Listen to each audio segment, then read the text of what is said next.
In this video, I'll show you how to use the HP Smart App. This app is the one that connects to your printer and is available on Android and iPhone. By having this app, you have access to many different features that we'll check today together. So let's get started. So in this video, I won't go through how to actually pair the app with your printer because I have many different videos showing you how to do it depending on your model, because it's a bit different and you have to press different things depending which HP model you have. So you can check those, just check my other videos that are posted on this channel. The app is very easy to understand. So on the top over here, if you swipe left or right, you're going to see all the printers that are connected with your smartphone. In my case, I have a few, and this is the one we have in front of us right now, the HP DeskJet 2755, and it looks like this. It even shows you how much ink is left inside of the cartridges. If you tap on your printer that is located right on the top, you'll have multiple options. But honestly, I think there's only two different things that are important in this menu.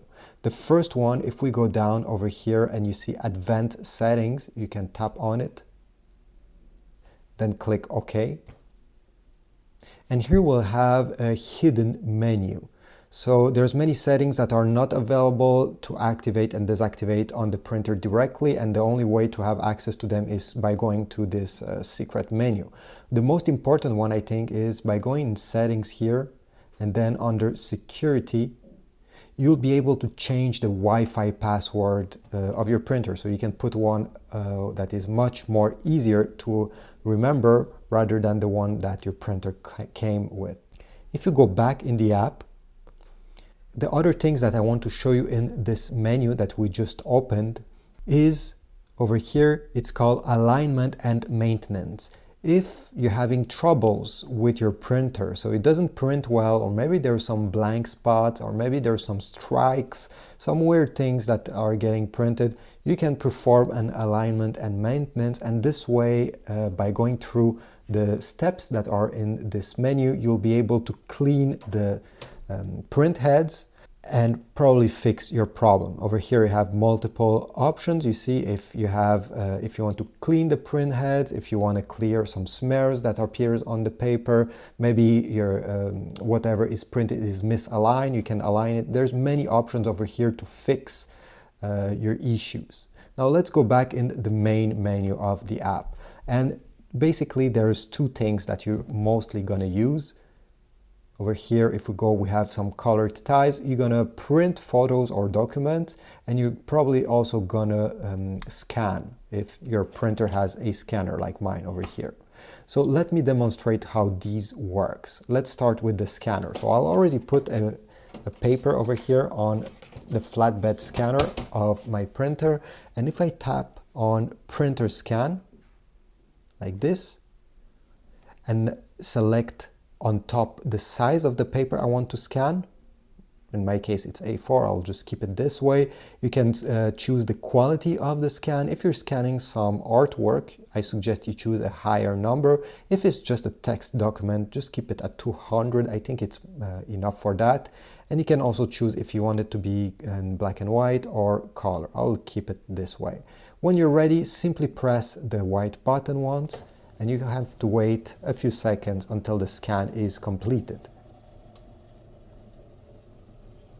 It's appearing. Just be patient.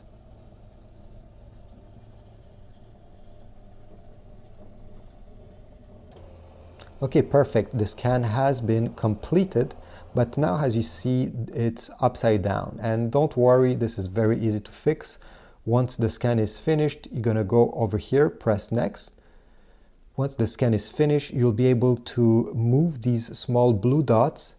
If, let's say, the scan is not aligned properly, you can switch this, press next, and now you'll have the option to rotate by going on the top over here, press rotate once, it will rotate, and press done to confirm.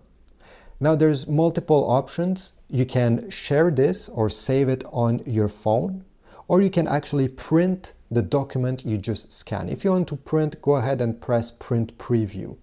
If you want to save it on your phone or maybe share it on social media or email or whatever, just press share and save. Then you'll be able to rename this document on the top by tapping on it and edit this name to whatever you want.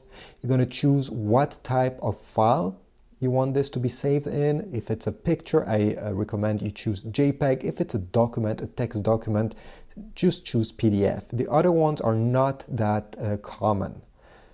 If we go back like this, and you can also choose if you want the file to be very small. Let's say you're sending it by email and you don't want to use a lot of data, I suggest you choose small, but in any other cases, just leave it to actual. And when you're ready, you're going to press share/save. This will open and you'll have all your social media options on the top.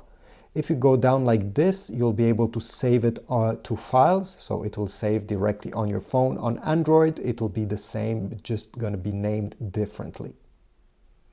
I'm going to tap the X button here, and if you want to add multiple pages to this document to combine them in one single PDF file, you can tap the Add button here and they will ask you to scan the next one, and you can do this indefinitely. Now let's go back to the main menu. Go home. Let me show you how to print a document or a picture. You have to choose over here, print photos or document. In my case, it's a document. I'll tap on it and it will ask you to go and find that document on your phone, or again, if you have a cloud service that is linked and maybe your document is on Google Drive, Dropbox, or another service like this one, you'll be able to go in one of these as well. In my case, I'll simply go in all files, simply tap on it, and it will open up a preview. Then tap on Print Preview. Now you can still edit the settings. You see there's a small arrow here, just tap on it once and you'll have multiple options for you to edit depending on what kind of document you're printing. So you can choose the paper size. I have already loaded some paper in my printer, and it's an 8.5 by 11, so I'll keep it this way. You can choose how many copies to print, the print quality, you can choose best. If it's a picture, I highly recommend you choose best since it will look better. And you can choose if you want it to be in color or black and white. Over here. Once you're done, just press print, and again make sure that you have some paper inserted on your inside of your printer, because it will start automatically. So I forgot to tell you, but if you choose the print quality best, it will take a much longer time to print. This takes quite a long time, as you see. It's quite slow, but this is only because I choose best. If I chose normal or low, I think it will already be printed by this time. And here we go. The page just got printed, the one we just saw. Once you're done, you can press the Done button on the top here, and you're back on the main menu. So these were the main feature of this HP Smart app. Obviously there's more, but I don't think you're gonna use them really. You have over here a copy, but this can be done simply by pressing one of these copy buttons on the printer itself. I don't know why you would go through an app to use that feature. You have camera scan, so you'll use the camera of your phone to scan the document and not the scanner of your printer. Again, I don't know why you'll use this, since if you have the app, you have the printer around and you'll be able to scan this way, which is much better. And you have mobile fax. No one uses fax these days, at least here. Maybe in Japan they still use it, I think. But yeah, anyway, these were the main feature, and I really hope this video was helpful. If so, please leave a like, comment down below, subscribe, and I'll see you in the next video.